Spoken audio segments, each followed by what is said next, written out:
Friends, so we plan to start a small batch, around 15 hours duration batch for budget and survey 2020. And because it's a very voluminous data is there in both in budget, lot of important data. People struggle to remember all that both for prelims and mains. There's a lot of data, straightforward questions could come in prelims, and mains you have to apply data and the concepts given in survey.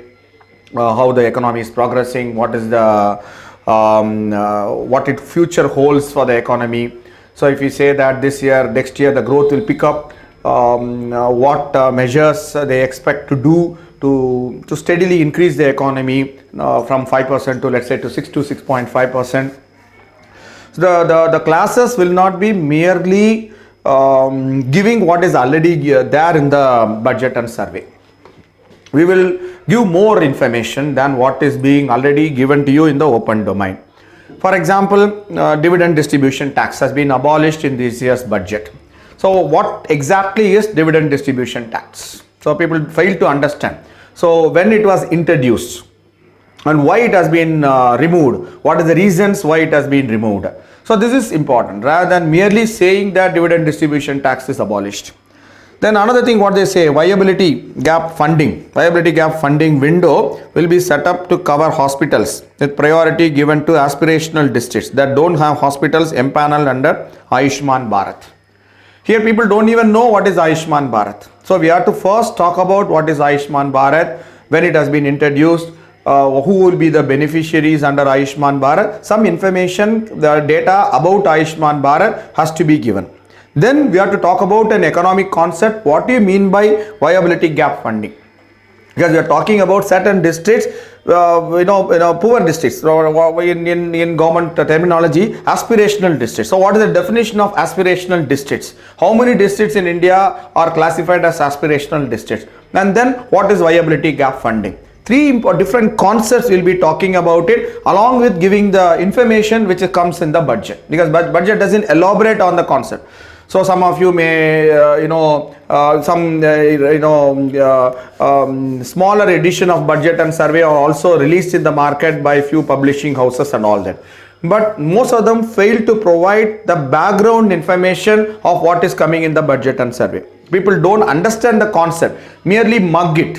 So therefore they tend to forget it in the exam. Here the idea behind our classes is to ensure that there is a conceptual clarity for the students when they study, so that they remember it for a longer period of time. As I told, questions can be directly asked in the prelims also, and in mains all this we can say. For example, the questions could be these are the measures to improve the health sector in India given in the budget. 1, 2, 3, 4. 4 statements can be given, and then which are the statements among them are true. And then government is allotting money for development of these archaeological sites. There are given this year 5 sites ke liye they have allotted money also. So what are these sites? They can give you 1, 4, 3, and which of them are correct. So straightforward questions could be asked, or could be which of the sectors, arrange them in ascending order in terms of money allotted in the budget for this sector. First, defense; second, education; third, rural development; fourth, health. So like this, the fifth, agriculture. So they can ask you to arrange the whole thing in order also. Such kind of straightforward question can also be asked. But in mains also, we have to take the data which is given to say that government is focusing upon this sector. For example, employment generation. What are the measures announced in the budget? The questions could be in mains. Employment generation is getting affected because of the slowing down of the economy in India. What are the specific measures undertaken by the government to promote employment generation in India? For that, you have to take the data and the concept. The economic survey will tell why it is happening, why this problem is happening, and budget will tell you what are the measures which are being undertaken. Of course, then you have to analyze in the mains whether these measures are enough or some more needs to be done also to improve this present economic problem in India.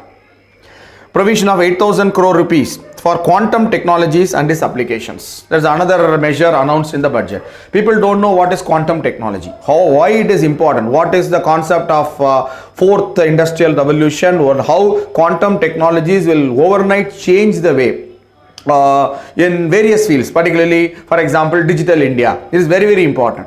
and what are the other countries what they are doing to promote quantum technologies. So a specific money has been allotted in this budget for doing research and the development of this next generation technology called quantum technologies. So people don't understand. So here we are talking about science and technology, quantum. Question may come in science and technology because the provision has been first time made in the budget for a development of this entirely new modern cutting edge technology. So like this, we'll provide background information. What is given in the budget and survey will be explained in detail, and further additional information will also be given so that the students can answer any question which can come both in prelims and mains.